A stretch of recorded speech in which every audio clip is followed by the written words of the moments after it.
and welcome to Perspectives. I'm Emily Callan. At yesterday's Angelus for the Feast of the Assumption of Mary in St. Peter's Square, the Pope centered his message on the Mother of God and her journey to heaven, saying that Mary's story is accessible to all mankind. In honor of the Assumption, the Holy Father also prayed for women who have been abused, hoping they begin as soon as possible a life of peace, justice, and love. The feast of Mary assumed into heaven is a proclamation for us, too, of the new heavens and the new earth, with the victory of Christ risen from the dead and the definitive defeat of the evil one. Mary, in fact, precedes us along the path walked by those who through baptism have joined their life to Jesus, as Mary joined her life to his. Pope Francis was speaking of Mary's path toward the heavenly Jerusalem ahead of the Angelus prayer, recited together with thousands of people gathered in St. Peter's Square for the solemnity of the Assumption. Mary, a humble and simple girl from a village on the periphery of the empire, welcomed Jesus and took him into her arms when he was yet a baby. And she, in turn, was the first to be welcomed into his arms, to be introduced into the eternal kingdom of the Father.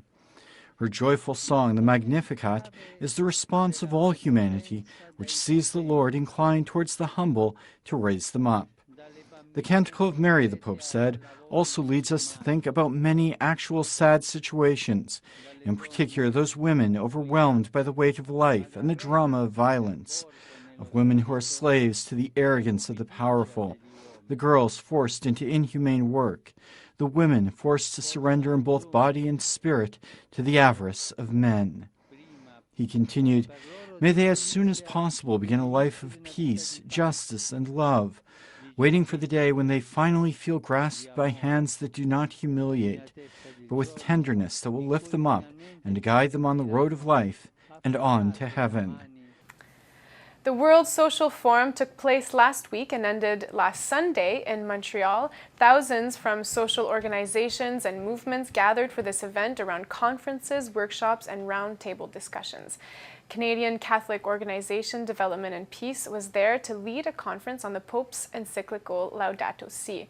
Francis Denis, one of our journalists, was on the ground and got to speak to Director of Programming for Development and Peace, Josiane Gauthier, on their implication at the forum. The World Social Forum, being the first time in the North, it was a bit of a provocation, to an organization like ourselves. What would be our role? How would we connect? We knew we wanted to occupy some kind of space, and so we decided to help participate in the organization of events. We wanted to ensure that Catholic social justice had a voice at a place like this, where there's such a diversity of opinions and positions, and where we could probably enter into a dialogue with other civil society organizations on justice issues.